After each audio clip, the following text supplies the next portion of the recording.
Welcome to the party. Welcome to the show. Welcome to Adventures with the Trendsetter. Here is your master of ceremonies for the evening, Brian Berga. And that music can only mean one thing. That means you're listening to Adventures with the Trendsetter. I'm your master of ceremonies, Brian Berga. Thank you guys so much for listening to this episode. So excited to have adult film star Lauren Phillips on the show. But guys, don't forget to also follow me on Twitter at Brian Berga. Also, make sure you check out the shenanigans I do on the High Spot podcast with my tag team partner and one half of the Jersey Wrecking Crew, Jeff Martin. You can follow us on Twitter, Facebook, Instagram, Snapchat. Also, check out our YouTube channel at High Spot Podcast. Make sure you visit our website, highspotpodcast.com, all one word. Adult film star Lauren Phillips on the show again. Have to thank especially not only her, but also thank the Rising Star PR for making this all possible. Guys, check them out on Twitter at Rising Star PR. And if you guys want to check out Lauren Phillips and everything she does, I mean, basically you just Google her and see everything she's connected to. But again, if you want to follow her on Twitter, it's at LaurenFillsUp. Little play on words there, FILLSUP. You can also catch her on her Instagram, Tumblr, blog, same thing. But you can also see her website, LaurenPhillips.com, her full name. Pretty easy there. And really excited to have had Lauren on the show. You know, she's somebody who definitely showcases, you know, the Jersey side, as I use my best New Jersey accent, which I don't think I have a Jersey accent, but I guess Lauren thinks I do, so I'll take her word for it. But she really shows the grittiness, the toughness it takes to live in New Jersey. Now, of course, Lauren lives on the West Coast. And, you know, something I've noticed about Lauren, and she even mentioned it during the interview, is that she's someone who just never gives up. And you can clearly tell from, you know, the tone of her voice and when she talks about the industry and talks about just how passionate, how much she enjoys what she does now for a living. You can clearly see that she's someone who gives it 120 million%. She's not going to do anything half-assed, and that's something I admire a lot. Not only does she have a tremendous work ethic, but she takes great pride in what she does. And she's more than willing to put out more out there because at the same time, it's not only for her fans and supporters that she wants to do great quality work and content for, it's for herself as well. So she definitely takes pride in what she does, and I appreciate that. I admire that a lot about Lauren. So guys, without further ado, here is my conversation with none other than the true Jersey girl out there, Miss Lauren Phillips, on Adventures with the Trendsetter. Ladies and gentlemen, welcome back to another episode of Adventures with the Trendsetter. I have a guest on right now that I've always admired and wanted to have on the show and speak to her, and she is none other than Lauren Phillips. And if you don't know who Lauren Phillips is, guys, what is wrong with you? You guys must be living under a rock or something. She is a Jersey girl, as they say, a native. I finally have a Jersey girl talking to me from Jersey. You guys can follow her on Twitter at LaurenFillsUp. Also visit her website, LaurenPhillips.com. Lauren, thank you so much for coming on Adventures with the Trendsetter. How are you doing, first and foremost? How's your day been so far? Thank you so much for having me on, by the way. And I might not have the typical Jersey accent like you just said.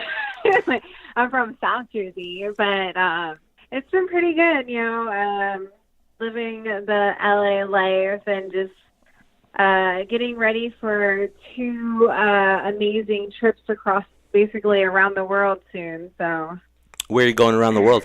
I will actually, the 3rd week of September, I will be going to Jamaica for a mainstream event because I am actually trying to get into mainstream photography and or as a model. Oh, nice. And there's a thing called the Paradise Challenge. So I am going to Jamaica to work with over 30 photographers with mainstream models as well. And I'll be doing that. And then when I get back, I head straight to Prague to work with legal porno. Oh, wow. So you're going to have you're basically going to be living out of a suitcase then for the next couple of weeks, aren't you? I'm basically going to be living out of a suitcase for the next couple of months because I actually bounced until probably like the beginning of November-ish. I bounced back and forth to different places. So like I have Jamaica and then I have Prague. I come back to LA for like 3 days and then I go to Tampa for an event called Night Moves, which is they go to different strip clubs and bring porn stars, and some of us come feature dance, and they also have an award show. I then come back, and I actually have a vacation for myself. I go on a cruise to Vancouver, and then I come back again for like 2 days to go to TwitchCon, which is in San Jose, California, to come back and rush to New Jersey to go to the Exotica in November. So it's safe to say if I see you at Exotica, New Jersey, you're basically going to be a zombie. It's funny because it wasn't planned out that way, but not unfortunately, but I had to change my plans because we're I don't know if you know, but we did Team DJ World Cup, me and Angelina Castro, with VNA Network, which is what my website is on. That's my webmaster. And we had several teams out of each group, and if one of those teams won, we would give everyone that follows both of us on Twitter blowjobs. Yeah, I saw that. I saw that on your YouTube channel. You're promoting that, and yeah, it seems like a long time ago. Were there winners?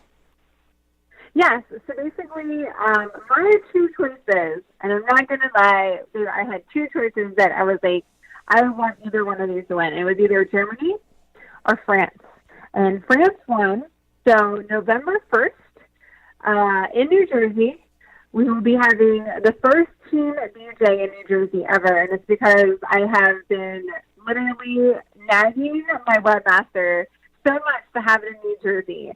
So I actually am leaving early. I'm leaving on Halloween to head to New Jersey so that we can do Team DJ. And I'm actually going to be doing a huge announcement this week because it's been chaotic trying to get it together because we were trying to do it in Europe because unfortunately the United States was not in the World Cup. But I was probably a good thing. Tests differently than we do. When you do Team DJ, because it's people that don't do porn, you have to be tested for us to do it. Mm-hmm. And you go through the same testing services that we do, except that it's for people that are not in porn. Yeah. And unfortunately, Europe does it a little bit differently than we do, especially in France. It takes a little bit longer to get the results. So we just decided that this year we're going to do it in New Jersey, and I'm super excited. I'm hoping that we have a really good turnout because last time I did the World Cup Super Bowl, we had 37 guys that were not in porn. Wait, you had 37 guys, and what was that? I didn't hear your last part. They were not in porn, so they were just regular civilians, basically. Fans that were coming, yeah. Oh, wow. Literally coming. Yeah, figuratively and literally, of course. Oh, wow, that's so cool. You still have opportunity. It's November 1st. Thursday in November. It's still there.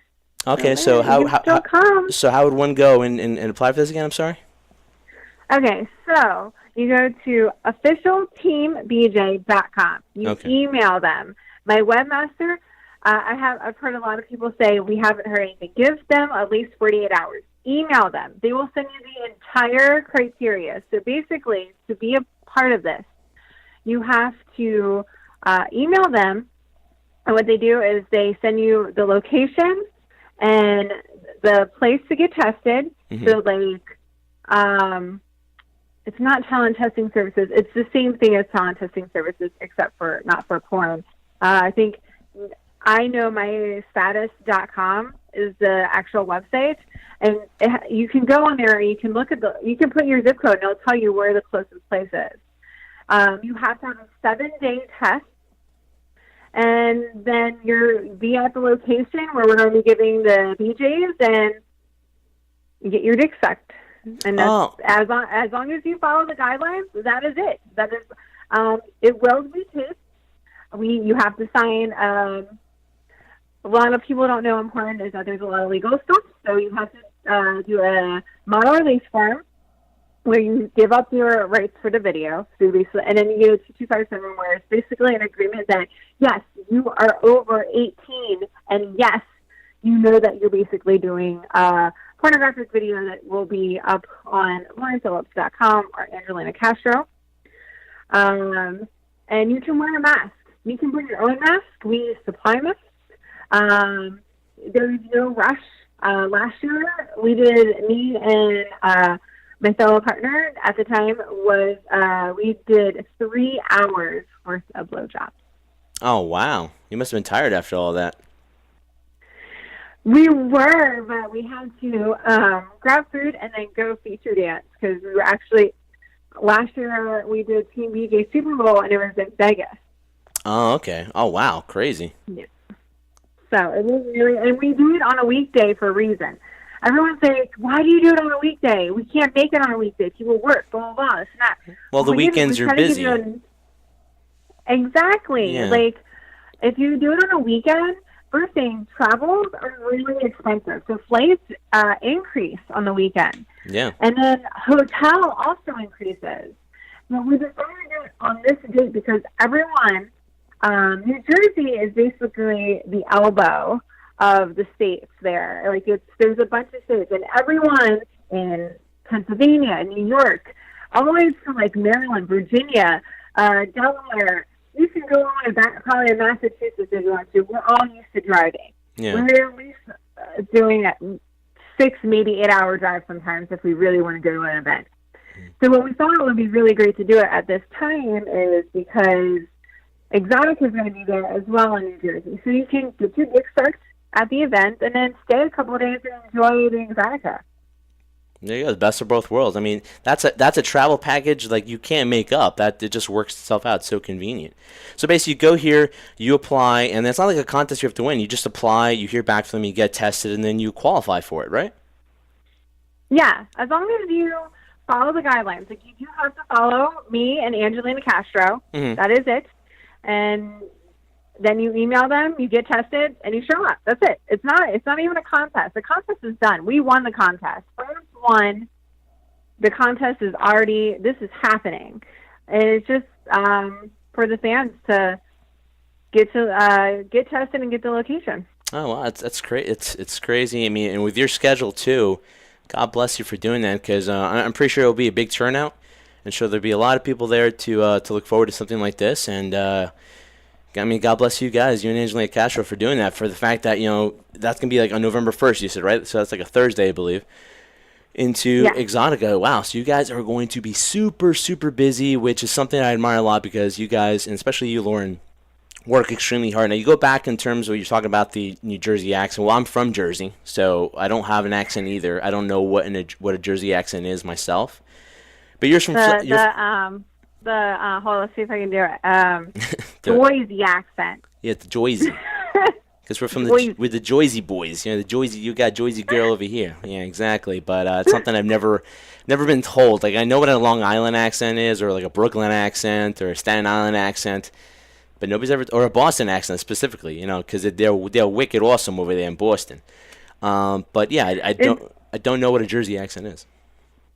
That a lot of people say that because they hear it from like the Jersey boys, mm-hmm. and I tell them all right. So I went to Rutgers University in New Brunswick. Yes. And there was only one person out of my entire class ever that had that very thick, like, Jersey accent. And it was because she was so close to New York. And I come to LA, and I'm like, yes, I'm from Jersey. And they're like, you don't sound like you're from Jersey. Yeah. And I'm just like, well, I'm from South Jersey. I know, I get that. And you're more, it's something I've realized from South Jersey, though, even though people say, oh, I'm from South Jersey, you really, there's so many, I'm trying to compose myself here, because it gets me aggravated a little bit, because although you're from Southern Jersey, a lot of people from Southern Jersey that I know of are more linked to Philadelphia, since it's so close. So when it comes to like sports teams, they're like, I definitely am kind of linked, yeah. Yeah, so you're one of them too. You look at all the Philly side, and like, you're from Jersey. You guys support us, man. So exactly. So first things first, there's technically no. There's only a few, like, if you talk about like sports, like, I'm a true Jersey girl. I love my state. Would I move back there? Probably not. But I still love my roots. Like, yeah. I am still sarcastic. I'm very stubborn, Mm-hmm. and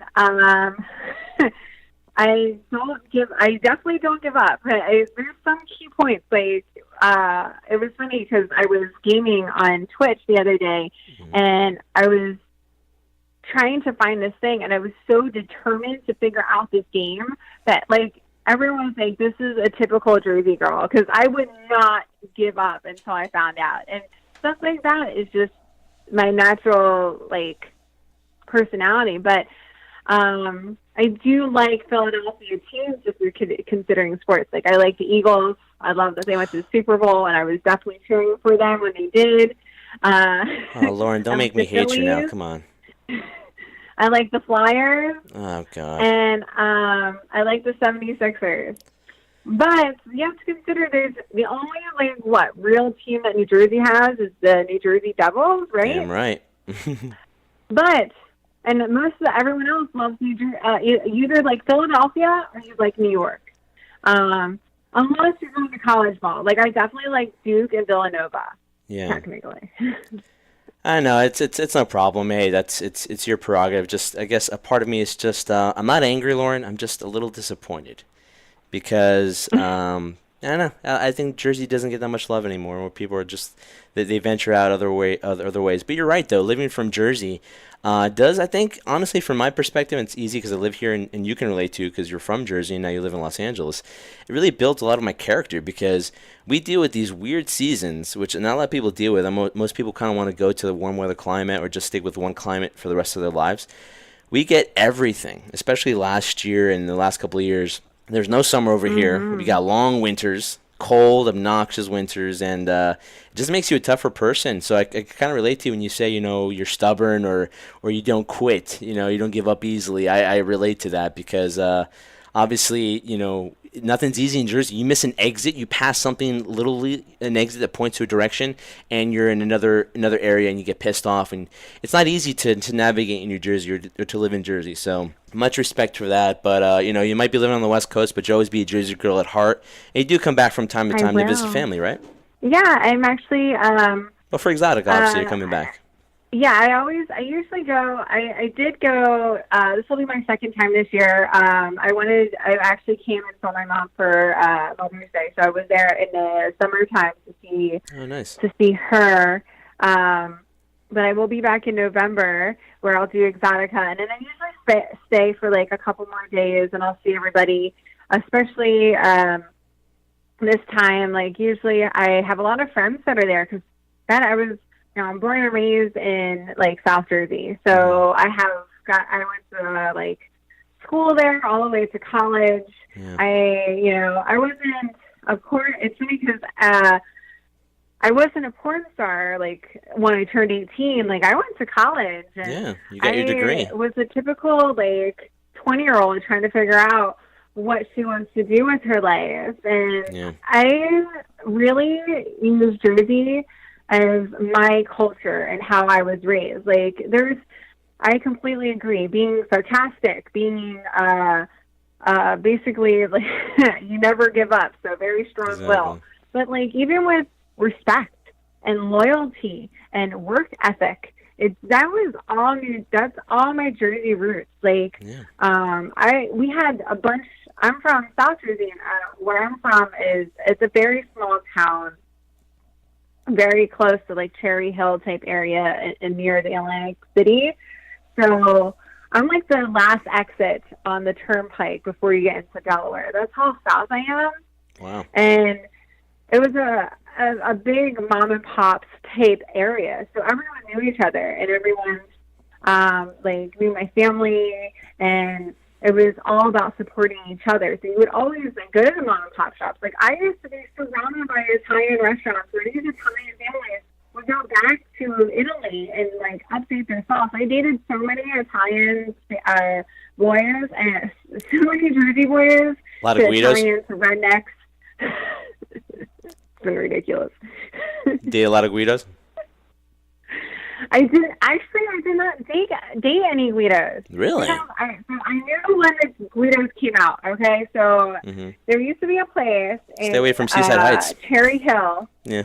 There was like this club that I used to go to with my friend, who is still my best friend to this day. I still talk to her every once in a while. When I go there, I see her.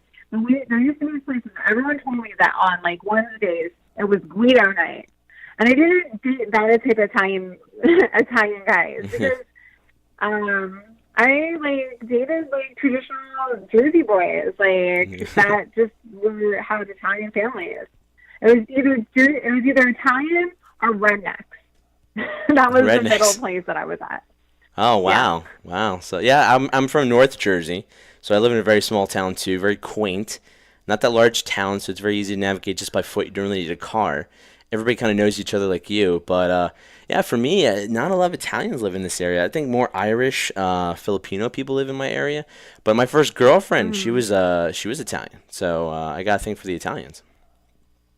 Yeah, like she loved Hispanic guys too. So I guess Italian and Spanish works together. I would be like, I want to say I was probably like 20, maybe 30 minutes from Camden County, which is where the whole like where you first thing you had to be careful because it was like the most like it has a reputation, but that was like where like not in the actual county but around it was a lot of like Italian families. Like I went to Camden County College in Blackwood, New Jersey for a year before I went to Rutgers. So like you're a tough person. I was. I think Jersey made me tough. Jersey made me who I am. Like, yes, I was always taught that the first thing you want is respect. You earn someone's respect. Then it is loyalty. Like, if you like somebody and you like a company, I will go to somebody for like ever because I'm just very loyal. I will work with somebody forever if they're loyal. Like, and it's all comes down to respect, but then it's always about the work. Like at the end of the day, you have to hustle to make it in this world. Which is why I so badly wanted to have you on the show when I found out, when I basically searched out this PR department, and thank you so much for everything that they do to have this whole thing set up, was more I realized you're from Jersey, obviously did a little research, but at the same time I didn't want to do too much because I felt like it was going to be very authentic. Kind of really wanted to know more about you rather than just the basic things you hear on constant interviews. And the thing that we just mentioned now in terms of your work ethic, something that I immediately noticed. Well, first of all, you're very humble demeanor. You're very, like you say, you're sarcastic, but you're very fun-loving. You're very upbeat by nature, I feel. So when you do that, combined with the hustle and the work ethic, that's something that I admire a lot. And that's something I guess maybe for me, since we're both from Jersey in a sense, I can see that immediately from you because, from where you started to where you are now, I'm sure you won't give yourself credit because it's very difficult for anybody to give themselves credit. But what a tremendous run in terms of career, and not even close to probably being where you want to be, but what a huge success. It's so funny that you say that because it's kind of like that. Like, my goal is still really big. Like, I have people come up to me and say, oh my God, even my friends that I've known for, like, I've been in this industry as a cam girl for 5 years, but actually doing hardcore porn in LA, it's been 3.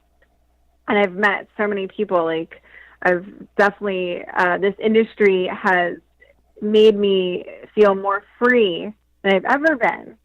And it's funny because I'll have people say, like, oh my God, you're doing so great. Like, you're blah, blah, blah. And I'm like, oh, in my mind, I was like, I have goals for myself that are way higher up. And I'm just like, I haven't even hit any, like, what I want. You haven't even scratched the surface, basically. Yeah. And when people come up to me and, like, it's funny because it's so, like, I love, like, everyone thinks, aren't you afraid to be noticed? And like outside, not even just the conventions. And I've had several people notice me in LA and outside when I'm traveling as well. And it doesn't scare me. It doesn't make me nervous. I love that. That's something that I wanted. I wanted to be, the whole reason to have this amazing internet, this technology that's expanding every day is, one, it's on the internet. It's on the internet. It's not going nowhere.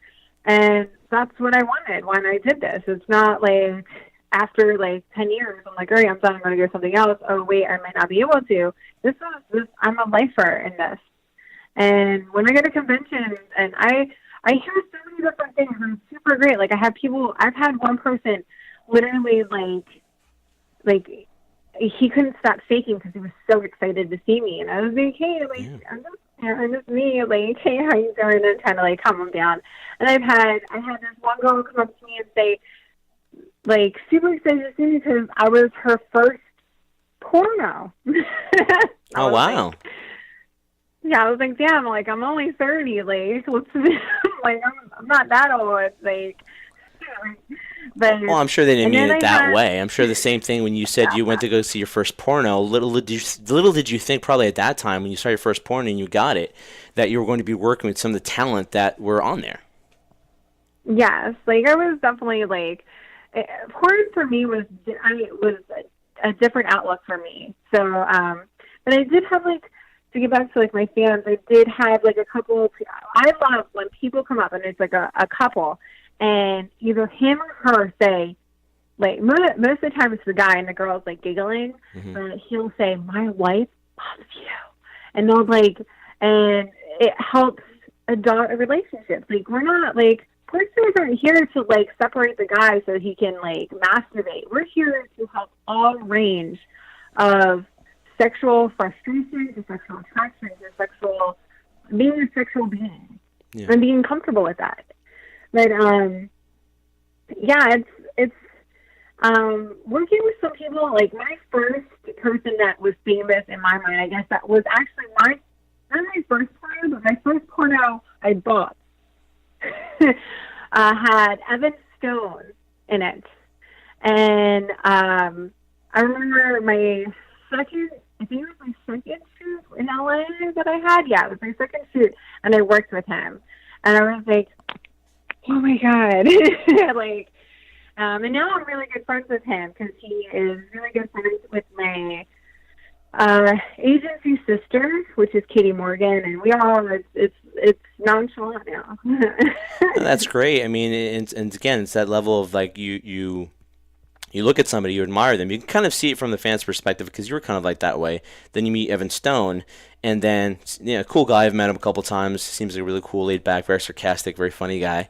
And you meet him, now you're working with him. And so your mind's going back to when you first saw him. So you're kind of fangirling in a way, in a sense. You just spoke about it, too, in terms of something I think is so important, too, and we kind of spoke about this before we did the interview in terms of just all the technology we have nowadays, right? And it seems like you said you cammed, and then from there you kind of built your way into the industry. And I think that's kind of like maybe somewhat of the model, either whether you're stripping on the side and then do camming and people kind of recruit you that way. Nowadays it seems like more so you have so much more control over building your brand than as opposed to depending on agencies to do it for you. So can you just speak a little bit about that in terms of the importance of developing your brand and using the tools, which are hard to balance every once in a while in terms of social media? Well, I will indicate that it is now popular nowadays that cam girls are actually coming into the porn industry. Yeah. I just want to indicate that I was not recruited to be in porn. Oh, no. My whole business plan was to I was started out as a cam girl. Like, I did amateur porn in Florida. My first few scenes was in Miami. I started out actually doing porn. My first scene ever was with Reality Kings called Mouth to Ball. And my second one was for Mofos, and it was my first anal scene. So I was like, I liked it, and I wanted to shoot my own stuff, and I wanted to build my own website at the time, because I like to try new things, learn new things. It's a personality trait of mine. So I decided that a lot of porn stars at that time were just doing porn, and the camming world and the porn world were not mixing.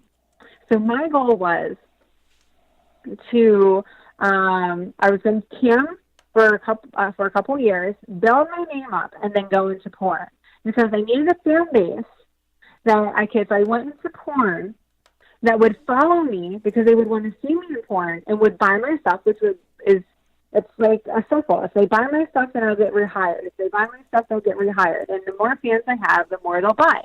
And it was just true fans will not ask for anything for free.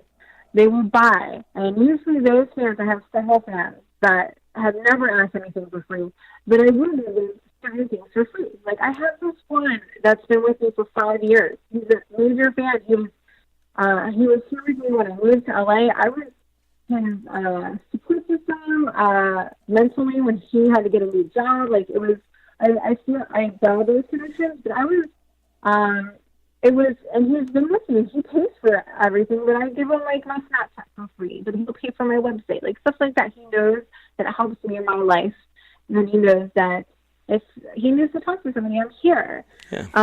So I was never recruited. I was not recruited like Oh no, and I never implied, Lauren, I Mm-hmm. never implied that you were recruited at all either. I know your story. No, I'm just saying that's kind of the pattern it seems to be for most people that you talk about. They strip, they do camming to kind of get used to it, and then people might recruit them, whether it be at strip club or camming. But not at all did I indicate that that's what was going on with you. No, you were not recruited at all. What I like was about my brand, and this is me branding myself, is that I plan this. This is my business. It's always been my business. I knew what I wanted and knew what world I was getting into, because there's a lot of cam girls now that are being recruited. Yeah. I don't know if you know the porn world very much, but sometimes cam girls don't know what they're getting themselves into when it comes to porn. Like, I came to porn because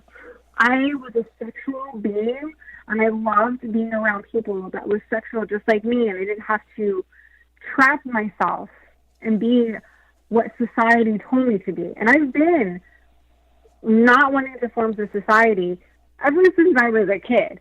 Yeah. Anything that people said, this is the American dream, I basically was like, fuck you, it's not my dream. And I've always been like that. Yeah. And when I started getting into the porn industry, I was meeting all these people, it was like someone took weight off my shoulders and was like, you know what? Or like they opened up a gate and was just like, hey, you know what? This is who you are, and we accept who you are. And you're not weird in our eyes. And you are perfectly normal the way you are. And it was great, because I came into this industry and I got to accept more that I was bisexual and I like women just as much as I like men. And I got to experiment freely with like fetish, with BDSM, bondage, female domination, being a femme. Like, it was very like opening and freedom for me. And I feel like sometimes when you're recruited, it's you're choosing, but you kind of don't know if you want to do it or not, because someone's like, hey, do you want to do porn? And if you didn't really know, if you don't know who you are as a person, how sexual you are, or you just a 19-year-old trying to survive in a world where society doesn't even help you figure out how to live your life yet, you're going to be like, sure.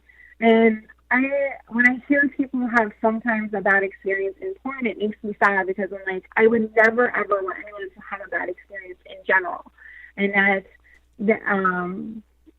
every career is like that. There's always going to be positive and negatives in any type of career. What's so cool about you is the fact that, what you were just talking about, you're very passionate about, which I thank you for that. Because, the reason you went into this industry kind of already knowing who you were, which made it more of a smoother transition, as opposed to if you did this when you're 18 years old, still trying to figure things out. It would probably been a more of a likelihood you could have been manipulated, you could have been taken advantage of, even financially as well. So yeah, it's great that you took the time to figure that out. And then you did one thing that I admired a lot too. I thought was really smart, because your mindset was like, well, people have said you'd make a great porn star, which I'm sure is a comment you got. And then you're like, well, how do I figure this out? One thing is obviously you can cam, but at the same time you decided to go to a swingers club to see if you're comfortable enough or you could have sex in front of people, and then you realized you could. So you tested the waters to make sure you're ready, because you knew when you dove into this, it was going to be, you were going to dive in 100%, and you weren't going to, as they say, half-ass it. So you definitely did your research, and you took the time before you decided to make that commitment. It's super funny that, and it's true. I had one of my dancer friends ask me, hey, I don't know if you know, but I was a special dancer for 5 years. I have a degree in dance. I've been dancing for basically my entire life. What type of dancing, though? Ballet, or what kind of dancing was this? I was a modern dancer. A modern, and then I was a jazz dancer. I was actually a backup dancer for a Tina Turner impersonator for 5 years. That's cool. Yes. And we traveled all up the East Coast, and then I think we went to New Mexico like twice. But it started feeling the passion, and I still have, like, dance will always be my first love. It's really, like, it was non-existent anymore. I was working nonstop as a nanny, like, doing, like, 60 hours a week on top of dancing and then teaching dance. I was literally working my entire life, and I was like, it was starting to wear on me, and I was like, I was 24 and I was like trying to keep up with life, and that's when my dancer friend was like, oh my god, like, you'd be great as a porn star. And I didn't even think of anything, because porn for me, like I told you, had a different outlook. I thought porn was a fantasy, and I never considered myself as a fantasy. I considered myself as a piece of art. I created art that someone wanted, hey, do this movement, be this thing, and I was almost like a canvas, but I never considered myself as a fantasy. Mm-hmm. So that was when I did some research, and you're right, I went to a swingers club to see if I could have sex with fun people. And I drove to Atlantic City by myself, like I always did things. Yeah. And you're a doer. You're a doer, Lauren. You do things yourself. I am. Like, I have no fear for some reason. My boss definitely said, if you want to do it, do it. I went to a club called Role Play Lounge, which is still there, and I highly recommend to go if you ever go. I think single males is Friday night.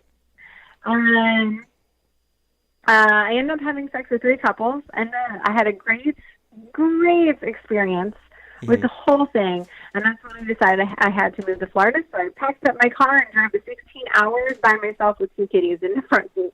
So I'm glad everything went out well, because I remember, like, I'm not against people starting at a young age. Like, there's sometimes when I think about my branding and my career, and I'm like, wow, if I started at 18, where would I have been? You know, like, I graduated 2006. 2006, if I would have went into the porn, I would have not been in when it was hot still. Like, porn started going out until around like 2008, 2009. Yeah, but hindsight's 2020, Lauren, because you know why? I think the same way too, in terms of how I matured and started developing confidence with myself. Because much like you said, dancing kind of opened up your sexual curiosity, but also you said you're very shy and quiet and much of a nerd when you were growing up. And I was kind of similar the same way too, very low self-esteem and felt, very undesirable to the opposite sex. And and I felt the same way about myself too. And I was like really down, but it took for me to actually join the school musicals and school plays to kind of break out of my shell. Oh my God, I used to hang out with the musical people all the time. You and me, we'd be hanging out. We'd be singing like all the songs from the play together, Although I used to have a singing voice back then. I was in the dance academy, so I would hang out with the musical people because I would want to be in the musicals. And I think to myself, similar to what you're saying, that could I go back when I was 18 with this mindset? How much more I could have gotten done, and how much more I could have had fun, and blah blah blah, etc. But hindsight's 2020. There's a reason why you are the way you are now. So, as much as you want to go back, I agree. Like, when you're 18, like, if you remember, like, I technically don't know how old you are, and sorry about that, but so, like, remember, like, when you were 18, 19 years old, and you just got out of high school, and you get out of high school, and in your mind, you're just like, all right, what do I do next? Like, it's kind of like, it's like, they don't, like, I feel like I know my school didn't really prepare. And I know a lot of people that got married at age 18. I have several friends that got married at age 18, had kids, and I knew that wasn't for me. I didn't want that. So I went to college, and I remember you have to pick a major. And I was like, all right, well, I wanted to be a dancer, and that's where I decided to lean to. But, like, no one ever told me, like, hey, you may want to double major and minor or something. Like, if I would go back, I probably would still do school. I probably would double major in dance and business and a minor in like film and stuff like that. Like, oh yeah, me too. I would do the exact same thing. I like, graduated. Tell me that. Yeah, no, like I graduated college in 2000. I want to say 2009 I graduated college, but that was like the last time, at least for my school, where all you had was a major. It was only after I had graduated where certain schools, at least where I was going to, were starting to do the double major, where you had a major and a minor, basically.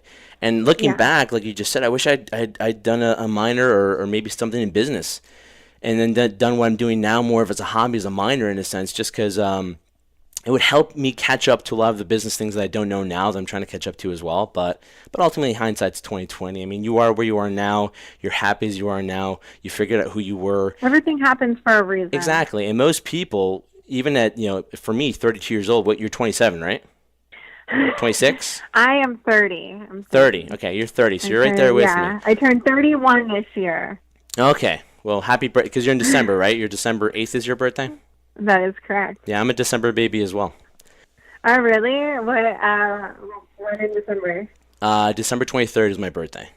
So you're right near Christmas. See, I have a little ways because I always look at my birthday because I was born Catholic, and my birthday is the Immaculate Conception, and I used to get my birthday off all the time. Lucky for you. I usually get my birthday off all the time too, or I choose to take my birthday off. I choose to treat my birthday as a holiday, and I don't go celebrate or anything like that. I just choose to have a day off to do whatever the hell I want. My birthday was cool when you're a kid because you get double presents, but as you get older, it's not as enjoyable anymore because you're sharing it with Christmas. So you can't really do anything in Jersey because it's freezing outside. So you can't do anything outdoors. So it's better off. Snow. Yeah, all that snow. We got a lot of snow last year too, so that was annoying as well. So yeah, that polar vortex keeps hitting you guys. I know, but that's what keeps making me tough and making me Jersey strong, as they say. But like I said, I broke out of my shell doing all those things, just much like with Dance With You. Did you ever think you'd be this open and talkative looking back at how you were back then? Or would you say privately you are very reserved and quiet? Because I know for me, it's very easy to talk to you. But when I'm in my own little world, I'm more of an introvert. I kind of keep to myself, and at the same time, I have no problem having a conversation, but I'm also very quiet and shy still to a sense.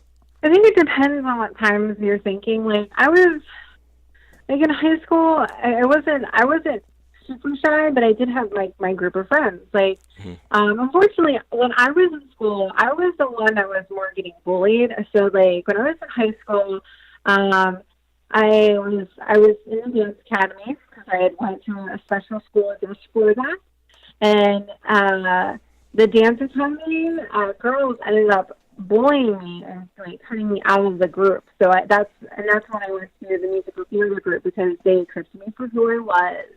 Assholes, and yeah, so I was very bullied, and I was so. With dance for me was an outlet to vocalize myself because I talked. I was very sociable, but when it came to emotionally, I was not very. And truthfully, I'm not really like that either. Like I don't. If so, like, I can have someone say, "Oh my God, you're so beautiful," and I'm like, "Thanks," and and it's still a little awkward for me. But with dance.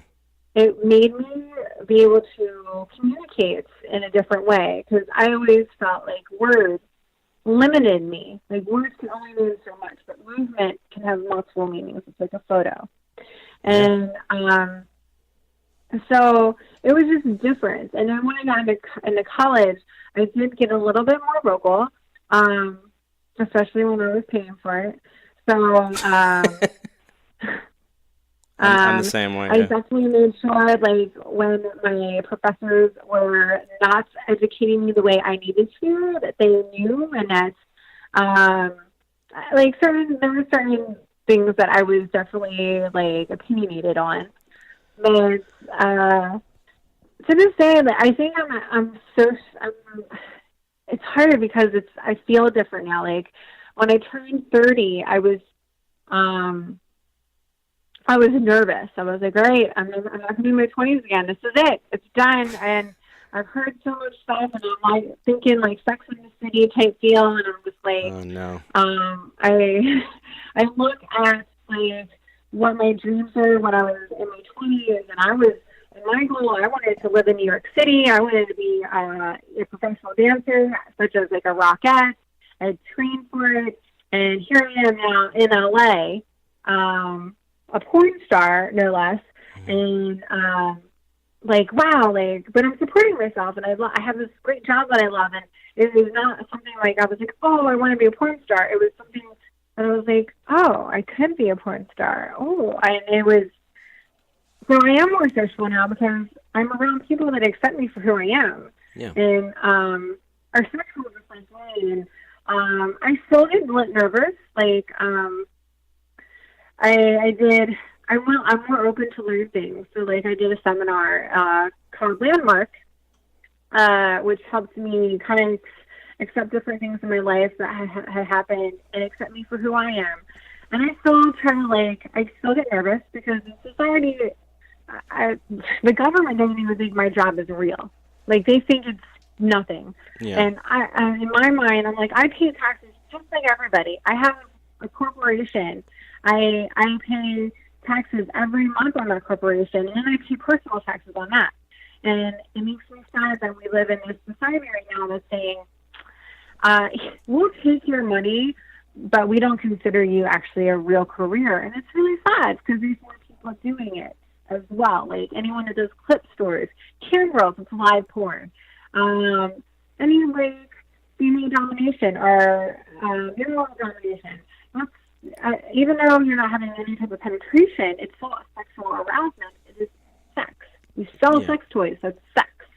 And it gets nervous. Like if I'm with somebody that's not important, they ask me what I do. I don't say, "Hey, I'm a porn star." Mm-hmm. I say I'm a model because you don't know who's conservative or not.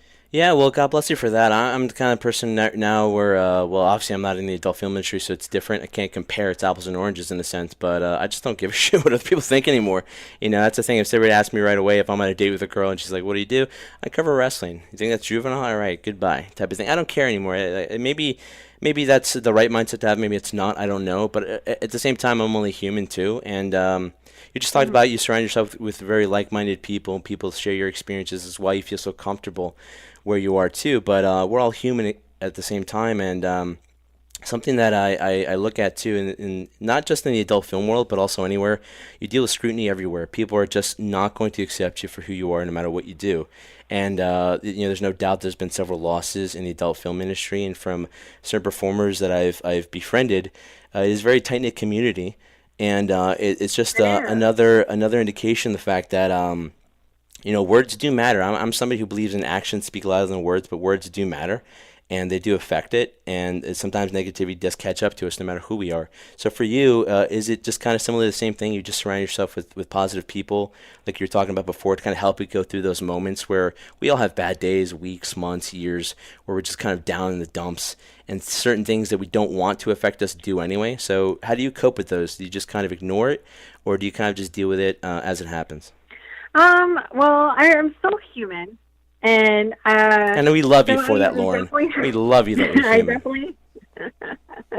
That's one of the things that I like the most about you, that you're human. That I'm human. Yes. And I definitely have those moments. I have ups and downs just like everybody. Like, I'm very ambitious. I've been like that my entire life. That's not like a poor thing. That's just a Lauren thing. Like I am. That should be a T-shirt. That should be a T-shirt. It's not a porn thing.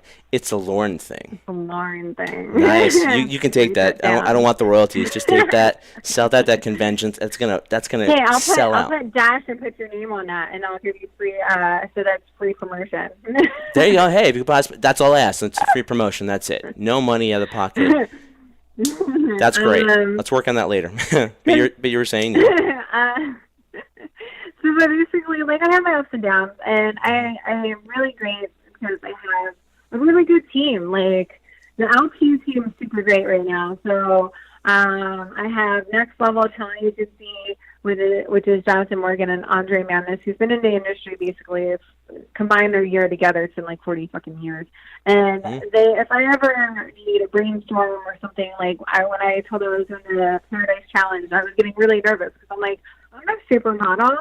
I don't, like, I have imperfections and stuff like that. And these girls look like freaking toothpicks. And Yeah, but technically I don't want to look that way. no, I know, but I think honestly at this time, I don't know if you agree with me or not. I mean, you look, for example, like Ashley Graham, right? The whole plus size model thing is picking up.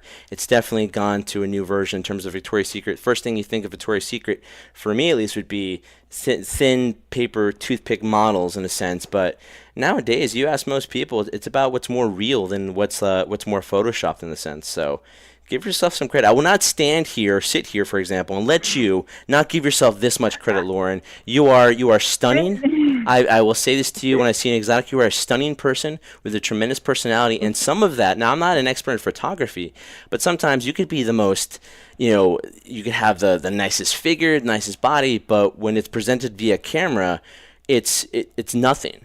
You have this thing where you do. I don't know if you notice it, but with your eyes. You can tell a lot about a person with their eyes, and you kind of tell a story of the mood you're in, how you're feeling, whether you're feeling sexual, whether you're feeling excited, whether you're feeling devious, and you play that very well. So definitely give yourself credit. I think you have a great opportunity here because, the world of modelism was it once, back 10, 15 years ago. Same as porn. Porn's not the same it was 10, 15 years ago, especially with technology nowadays. Oh my God. So many genres that people enjoy and like. Dude. Exactly. Seriously. Yeah, I agree. Thank you so much for the comments. Sometimes, like, you're human, so sometimes it gets like that, and you have to consider. I surround myself with beautiful people. Like, a lot of, like, all these people that I work with, they're beautiful in their own way, and what I love about them is the talent that I get to work with. Mm-hmm. So sometimes I really like somebody. Like, I'll go to my agents, and my agent's like, do it. You're great. You can do it. And I was like, I'm doing it, and I went. And then Rising Star PR, like, they make sure to put the best out of me. And I've, when I had some low times, like, I was cyberbullied twice, actually more than twice, on the internet with my personal conversations being posted.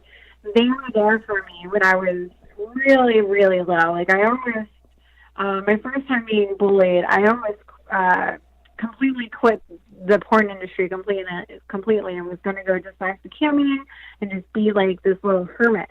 And that doesn't sound like you, though. That was like, don't worry. Yeah, but that doesn't sound like you, though. Just by talking to you for a few minutes I had right now, you don't seem the kind of person that could be content with being a hermit. You're somebody who feels like you have a voice, you have something you want to kind of project to a larger audience, and regardless of whether that's successful or not.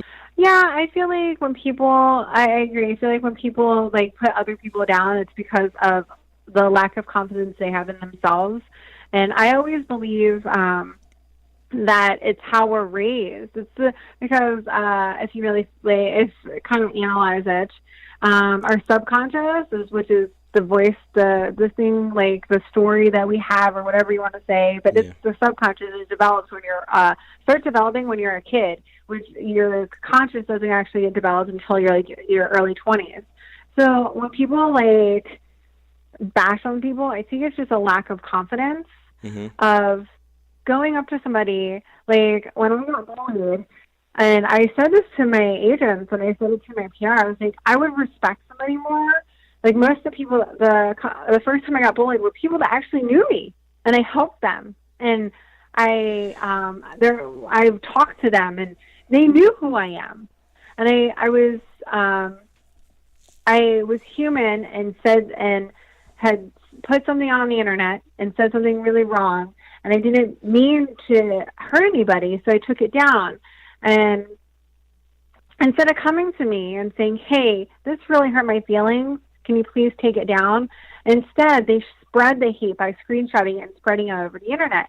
And I'm like, why would you do that? Like, in my mind, like, I took it down. All you have to do is come to me and say, you know what? This really hurt me, and I'm really sensitive in this area.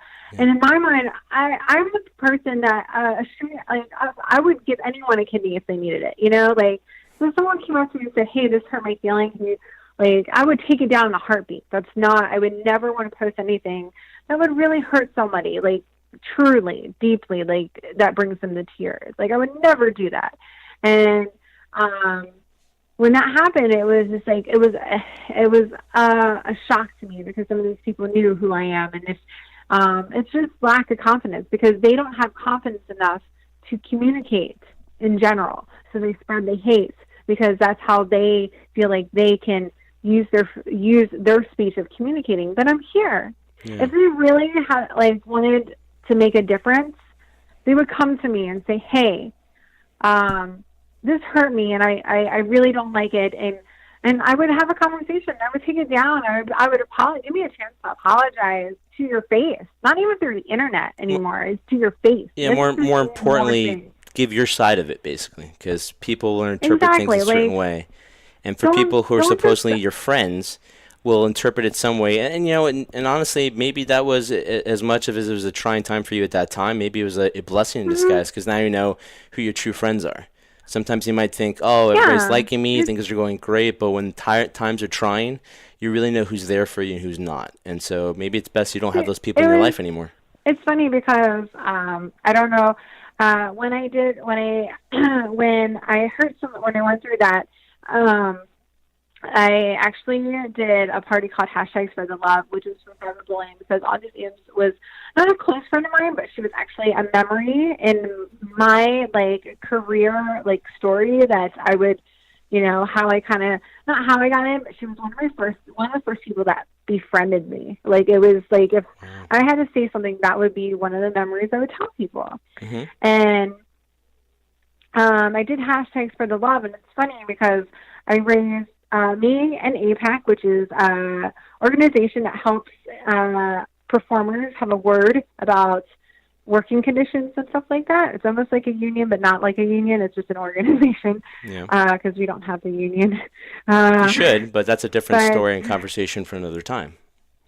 Yeah, mm-hmm. And we raised money for cyberbullying, and that's what I wanted. And it's funny because all the people that hated on me, I had one person to say that they wanted to hear me say sorry.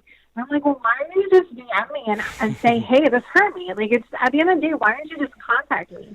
Yeah. I think Twitter, I should say social media in general, is becoming so negative now that we dehumanize people, and they don't understand that we're all human and we all have feelings. We all make mistakes, and we all say things sometimes that probably shouldn't be said, but because we're mad or maybe not even thinking, because when some of my comments, sometimes I don't even think. I'm just and I put it out.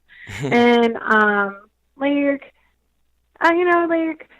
sometimes if you have a problem, people don't understand that you can DM somebody, you can text somebody. Most of my friends have my number. You can text me and say, hey, this hurt me, and basically I have an issue. Yeah, basically I have an issue. I want to discuss it. I mean, that's kind of the way I was raised. Yeah, I was raised. If I have an issue with, for example, my brother. I have my mom and dad, or for example, somebody like a close friend.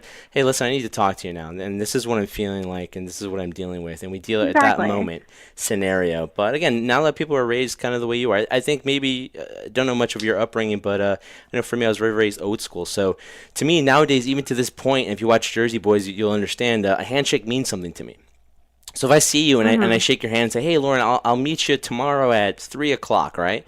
Shake your hand. You could bet at 2:45 I'm going to be there to make sure I see you at 3:00. I'm not going to do it. That's just the way I am. If you're not 15 minutes early, you're already late. Exactly. Well, not 15. Usually I'm there an hour beforehand, just because I think of it in the time, just like you right now. You're gracious enough to give me your time. I value that. The last thing I want to do is take that for granted or show disrespect, because showing respect for that it's a two-way street, basically. But real quick, what I wanted to do with you right here too is I did this little in a whim with Shay Evans, and that was kind of funny. And I'm not into astronomy, but there's always a scenario where people start talking to me and they're like, oh, well, what are you? Well, I was born in December. Like, oh, you're this or this. And so that's the way you are, type of thing. I always find it interesting. You used to be a Capricorn, right? Yeah, wow, you know it. So you're a Capricorn. You're a Sagittarius, right? So I want to do this compatibility thing to see how we relate to one another in social circumstances. So I already put it up now. So you're Sagittarius. And looking at here right now, we have 3 categories, I believe, really quick here. So, first one, of course, sexual and intimacy compatibility. Let's see here, the percentage, whoa.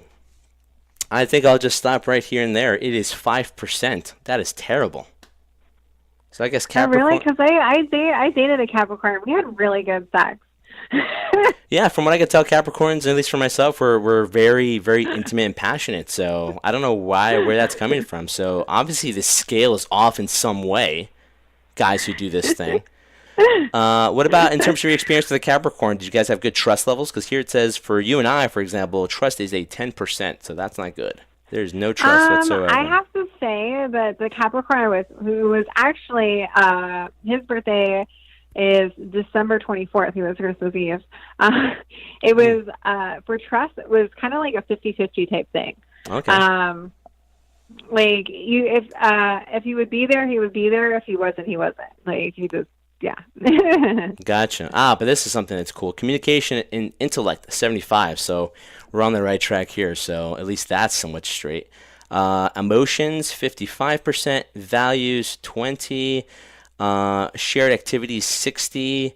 But from your experience, Capricorns aren't all that bad. So yeah, we get a bad rap sometimes, Capricorns. Can't change it. My Capricorn, the guy that I was with, and I was funny because it was for high school, college, and that was it. And it was off and on. So like, it's funny because I think it always depends on the person. Like, yeah, it does. I met some weird people. Like, I was like, you dated a bunch of weird people, like you mentioned before. I dated so many people. Like, I never, like, everyone would probably be like, they think like I was super popular or something, or the cool girl. I was so not. But I dated so many different people. Like, everyone's like, what's your type? And I'm just like, oh my God, like, it's not like I have a type, it's just the connection. So I dated, personality based. I dated the cool guy. I dated the nerd. Who I'm still friends with. He's like, used to do robotics and stuff like that. I used to date that guy. I dated the Catholic guy who like sung, we were in lunch and him and his friends that were in chorus sung like a song to me, like sang to me in front of everybody. Nice. I dated the bad boys. I dated a couple bad boys. So there's there is no prejudice in terms of you will date any form, any type. You have no type, basically. But I have to ask you this question, though, because I find it pretty interesting, because although I myself address myself, I don't really have a type either. People ask me, what kind of girl do you like, Brian? I don't really know. It depends on the personality, depends on who I meet. But for me, there are particular things that do stand out from a women's perspective. So for me, it's the eyes are first. I know most typical guys might think I say boobs or ass, right? But it's eyes. Eyes are a big indication for me. If we're having a conversation, you're looking away from me, you're not looking at me as we're talking, it really makes me think that you're not really going to want to be engaging so much with me. So that kind of turns me off immediately. But the first thing I always look at a girl is her eyes to see if she has that connection going back and forth communication. Is there anything for you, particularly in a male or female, that you look at that kind of just triggers in terms of your interest, in terms of wanting to get to know that person? I feel like when it comes to any type of gender, it's usually the conversation that I like to have. Like, if someone is open-minded enough to accept anything that we have to say, then it's usually more intriguing for me, because I'm a Sagittarius, which I do have many of the attributes of it. Is I'm very free spirit. I like to be free. I'm very adventurous and spontaneous when I want to be. So when I talk to somebody and they're strict on what they want, or they don't want to like listen to other people, usually that's when I'm like, oh, okay. And I'll just listen. I'm a good listener. I can listen to somebody talk for hours, and I can remember things that they say, and I can engage and stuff like that. But if we can't have a discussion, usually that's like it's a sad thing. Like I feel like to get comfortable with somebody, you have to be able to talk to them about anything, because at the end of the day, there is only one Lauren Phillips, and there is only one true Jersey girl in this industry. No argument there. Couldn't have said it better myself. I definitely have so much respect and admiration for your work ethic and everything you do in terms of, the hustle's real. And to be successful in anything, you have to give everything you have into it. You have to be committed to it, which you clearly are. But at the same time, you don't take any shortcuts. And you're definitely the epitome, in my opinion, of hard work paying off. So if you don't hear it enough, I hope at least I can say to you to an extent that you take with you, because I don't think you guys get the respect you guys deserve for clear, obvious reasons, which we won't get into. But at the same time, what you guys do is it's art. No, yeah, it's true. But people will bash wrestling. I love wrestling. I love professional wrestling. I love the performance of wrestling. And people look at me, haha, you're watching something fake. No, to me, it means something. And what you guys do is more meaningful in terms of, I don't admire so much nowadays, now that I've interviewed a couple people, I don't admire so much of the work itself, like the scene and stuff like that, which is great. I mean, especially if it's a really great scene. But I admire all the stuff that goes behind the scenes to make something great. And somebody like you who definitely puts the work in and never takes a shortcut, like I said before. So I just admire that a lot about you, Lauren. I just wanted to say that to you right now here on the show. And I'll say it to you, obviously, when I see you in Jersey. I'll shake your hand, and I'll tell it to you again because I don't think you get that enough. So thank you so much, Lauren, for this. I really appreciate it. And, guys, if you want to check out Lauren, and why wouldn't you, you guys can catch her on Twitter at LaurenFillsUp. That's FILSUP. You can also catch her on her website, LaurenPhillips.com. And is your Instagram Lauren Phillips as well? Yes, all my social medias are the same. Okay, but Lauren Phillips for IG, guys, and Twitter is Phillips, FILLSUB. A little play on words there. Pretty funny, Lauren. And her website's Lauren Phillips, her actual name.com. So, and I'd love to do this again with you sometime. Yeah, just let me know. I'll see you guys. I'll see you at Exotica. And a special thanks goes out to Lauren Phillips. Also, thanks goes out to the Rising Star PR. Guys, make sure you follow them on Twitter at Rising Star PR for making this all possible. And also thank Lauren for her time. Clearly, she was in the between getting ready for an extensive trip. She was going to go to Jamaica and then go all these other places. And, for her to take a few minutes from her time to do that and speak to me, I greatly appreciate it. Again, this woman is constantly working, constantly getting out there and putting out content and putting out quality for herself and really enjoying what she does, which is very inspiring, like I told Lauren before, to see someone as enthusiastic as she is about what she does. Gives motivation and hope for all of us. I'm sure we all have that same feeling where we wake up in the morning and we have to go to a job we don't want to go to, or basically we're doing it for the money, or living paycheck to paycheck. To have the ability and in some sense the freedom to be your own boss. Now granted, it's probably more stressful to be your own boss because you're only depending on yourself for income. Somebody's not paying you in a sense. You have to go and get the money. But there's also something liberating about that, knowing you have to answer to nobody but yourself. And like I said, I admire, respect that tremendously from Lauren. Her work ethic, her never die attitude, and just her enthusiasm and passion for what she does for a living is definitely something to look forward to in terms of what she does in her career. But it's also something to look forward to what I plan to do here on Adventures with the Trendsetter as I continually, reach that 1 year anniversary of doing this for you guys and clearly try to figure out ways of evolving the show, getting better, and seeing where I can take this and where it will allow me to go, this whole platform, where it will allow me to go and will people want to continue seeing it. So, guys, my plan right now is to go to Exotica in Edison, New Jersey. I do have plans to go to Las Vegas, if possible, if I do get a media credential, to go to AVN and try it one more time and see if you guys enjoy the content. I mean, you guys clearly visit our website. You guys clearly check out the YouTube channel at High Spot Podcast. You check the playlist, Adventures of the Trendsetter. So you guys are enjoying it. But guys, leave me remarks, give me comments, give me ideas of what it is you want to do or who would you like me to speak to. I greatly appreciate you guys, whether it be a positive or negative comment.